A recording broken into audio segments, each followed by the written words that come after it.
안녕하세요. 친절한 영양사입니다. 오늘 이 시간에는 류마티스 관절염 환자분에 대한 말씀을 드리려고 해요. 이 환자분은 10대 후반부터 류마티스 관절염 진단을 받고 지금 30대 초반이 됐거든요. 10여 년 동안 굉장히 많이 고생을 하셨어요. 그래서 그리고 또 일찍 발병이 된 만큼 젊은 20대 때 굉장히 그 염증 진전 속도가 빨라서 각종 관절에 있는 활막이 너무 많이 얇아져 있는 상태고 좀 늘어져 있는 상태고 통증도 굉장히 심했었거든요. 그래서 제가 처음 만났을 때는 제가 예전에도 이분에 대한 영상을 한번 보내드린 적이 있었는데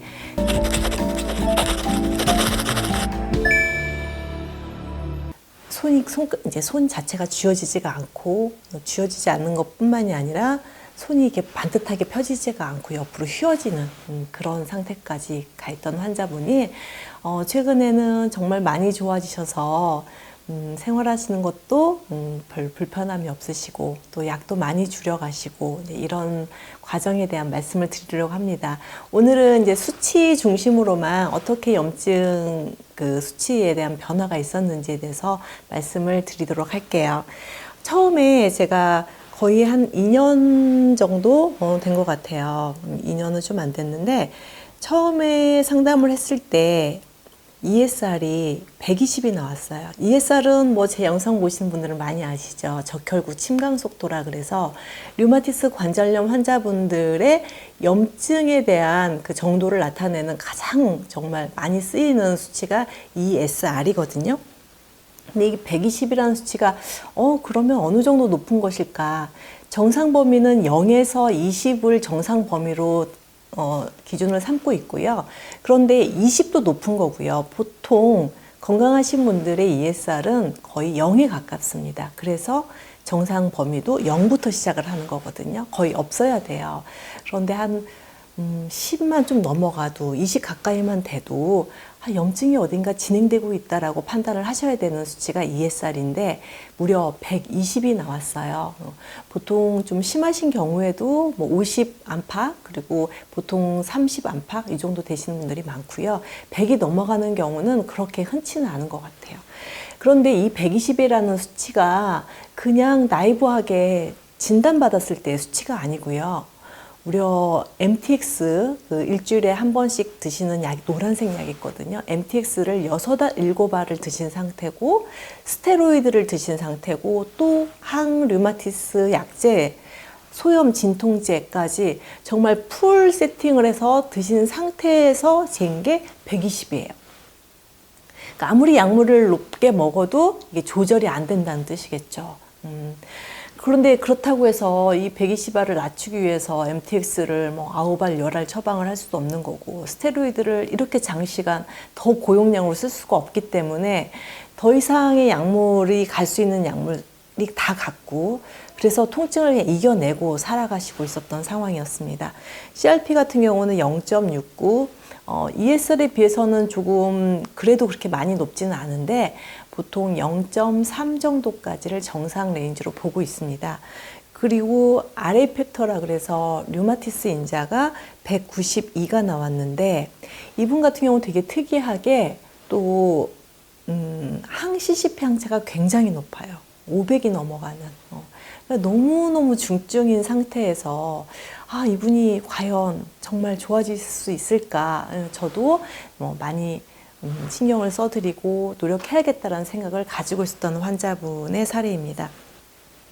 이 상태에서 영양 관리가 시작이 됐어요. 그리고 나서 이제 두 번째 피 검사를 관리하시고 나서 불과 한 보름 정도, 한 달이 채 되지 않아서 피 검사를 하셨는데 ESR이 120에서 95로 떨어지더라고요. 그래서 상당 부분 한 25 정도 떨어졌고 류마티스 인자도 123으로 떨어졌습니다. 그런데 CRP 같은 경우는 다소 올랐어요. 0.69에서 1.62로 그러니까 이게 보통은 같이 동방 상승되거나 동방 하락이 되는데 그렇지 않은 경우들도 있습니다. 왜냐하면 이 CRP나 ESR이 염증 조직을 그냥 떼가지고 염증의 정량을 하는 건 아니거든요. 간접 지표이기 때문에 또 같이 가지 않는 경우도 있는데 이렇게 CRP는 다소 오르고 ESR은 다소 내리고 류마티스 인자도 내린 상태였습니다. 그리고 또 한 두세 달이 지났어요. CRP가 이제 0.81로 반절 정도로 떨어졌고요. ESR이 95에서 70으로 떨어졌죠. 제가 처음 뵀을 때가 이제 피검사 결과가 그때 재신 게 아니라서 한 4개월 정도 넘게 지난 상태에서 120에서 70으로 떨어졌다는 거죠. 상당히 많이 떨어지고 환자분도 너무 몸이 좀 가벼워진 것 같아요. 물론 지금도 통증이 많이 있는 상태지만 상당히 좀 좋은 효과에 대해서 그리고 몸 컨디션도 많이 좋아지셨다는 표현을 쓰셨고 거기에 또 류마티스 인자도 114로 떨어졌습니다. 그러니까 192에서 114로 한 3분의 1 정도가 전체적으로 수치가 지금 떨어졌다고 볼 수가 있고요. 그 다음 또 2개월이 더 지나서 CRP가 이제 0.52로 떨어지고 ESR이 51로 떨어졌어요. 그러니까 120에서 51까지 거의 반 40%만 남아있죠. 그리고 RA 팩터 같은 경우도 114에서 다시 91로 처음에 192였죠. 그러니까 반절 이상을 떨어지는 것을 볼 수가 있었어요. 환자분은 굉장히 즐거워하셨고요. 저 역시 굉장히 기뻤습니다. 그런데 여기에 관절에 활막이 너무 얇아져 있는 상태이기 때문에 제가 요즘에서 활막 강화를 더 좀 강력하게 또 더 적극적으로 하셨으면 좋겠다. 그래서 콜라겐 그 함량이나 그 미네랄 함량을 훨씬 조금 더 증량을 시켜드렸어요. 그리고 나서 또 2달이 지났네요. CRP가 0.3으로 떨어졌고요. ESR이 34, 그리고 류마티스 인자가 이제 67까지 떨어지는 거의 초기에 시작 지점에 거의 한 3분의 1, 4분의 1 수준으로 떨어진 걸 알 수가 있습니다. 그리고 또 2달이 지났습니다. CRP가 0.66으로 올랐어요. 그리고 ESR도 올랐고요. RA 팩터도 올랐어요.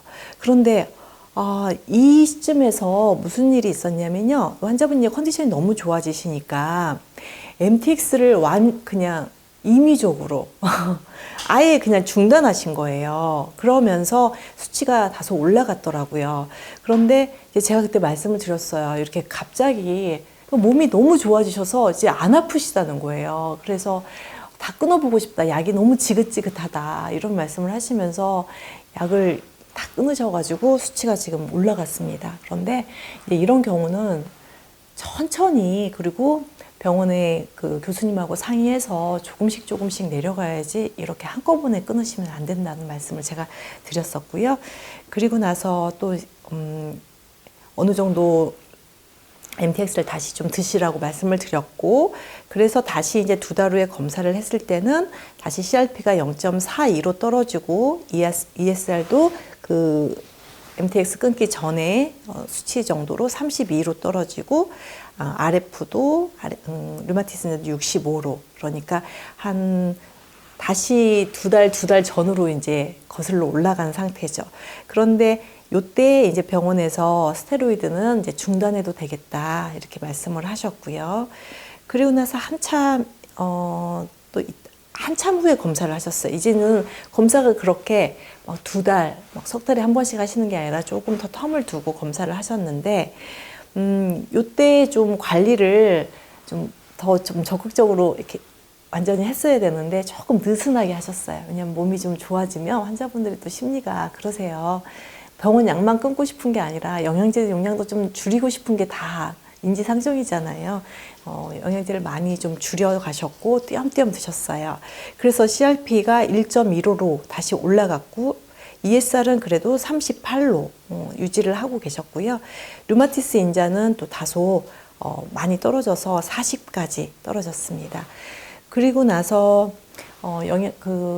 병원 약도 어느 정도는 많이 줄여 가셨는데 관리를 제가 좀 전에 말씀드린 것처럼 처음처럼 이렇게 열심히 하진 않았었어요. 그래서 그냥 유지요법으로 꾸준하게 하시면서 좀 한두 달 떼기도 하시고 이러시더라고요. 그리고 나서 제가 말씀을 드렸어요. 다시 연락을 하셨길래 그렇게 하시면 사실은 끝을 볼 수가 없습니다. 거의 완의 상태까지 약 없이 생활하시는 것까지를 기대하신다면 지금부터 또 다시 좀 분발하셨으면 좋겠다 이런 말씀을 드려서 다시 또 시작을 하셨어요. 그리고 나서 한 6개월 정도가 한참 지난 다음에 이제 검사를 하셨는데 CRP가 0.28로 사실은 가장 적은 숫자거든. 이제는 그 검사 정상 범위 레인지 안에 들어온 거죠. 그리고 적혈구 침강 속도인 ESR이 22. 그러니까 20까지가 정상 범위라면 20을 살짝 넘은 22까지 떨어졌고요. 그리고 류마티스 인자가 38 정도로 떨어졌습니다. 이 과정들을 쭉 보면서 이런 분들 같은 경우는 물론 한 1년 정도 열심히 관리하셔서 약을 거의 다 끊으신 분들도 많으세요. 그런데 그렇지 않은 분들도 당연히 있고 또 중간중간 이게 쭉 직진을 하다가 멈춰 쓰잖아요. 그러면 몸은 다시 후진을 하더라고요. 지금 이 결과를 보면서도 제가 느끼는 부분인데 하지만 초기에 ESR 120, 류마티스 인자 192, CRP 0.69에서 지금 현재 0.28, 22, 38까지 떨어지는 이런 정말 좀 제가 생각해도 이렇게까지 좋아지실 수 있을까라고 기대를 했었는데 또 의심을 했었는데 이렇게 많이 좋아지셨고 지금은 항상 목소리가 너무너무 밝으시고요.